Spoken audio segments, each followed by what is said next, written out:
तौर पर आप बकरा लेने के लिए गए मार्केट में, हाँ भाई कितनी उम्र है, उसने कहा कि जी इतनी उम्र है, तो आप उससे सीधा सीधा ये पूछें कि भाई पिछले साल बकरीद से पहले ये पैदा हो चुका था कि नहीं हुआ था।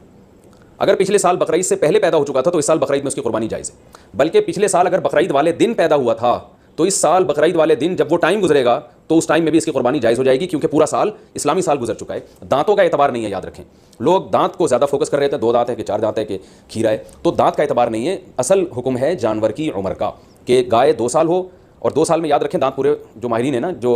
बछड़े पालते हैं वो कहते हैं 2 साल में दांत निकलते नहीं है, 2 साल पूरे होने के बाद निकलना शुरू होते हैं। तो अगर आपको किसी जानवर के बारे में यकीन है कि इसकी उम्र 2 साल हो चुकी है तो आप उसकी कुर्बानी कर सकते हैं बछड़े की, चाहे वो खीरा ही क्यों ना हो। अलबत्ता मार्केट में लोगों को पता नहीं चलता, झूठ बहुत चलता है, तो इसलिए लोग दांत देखते हैं, क्योंकि दांत अगर निकले हुए हो, 2 दांत है, तो इसका यकीन होता है कि 2 साल से ऊपर का ही है, तो इसलिए लोग दांतों को फोकस कर रहे होते हैं कि सामने वाले का पता नहीं होता कि सच कह रहा है कि झूठ कह रहा है। लेकिन अगर आपको सामने वाले की बात पर एतमाद आ जाए और वो यकीन दिला दे आपको कि भाई ये 2 साल का बछड़ा है, तो फिर बेशक खीरा भी हो तो आप उसकी कुर्बानी कर सकते हैं। और बकरा अगर 1 साल का हो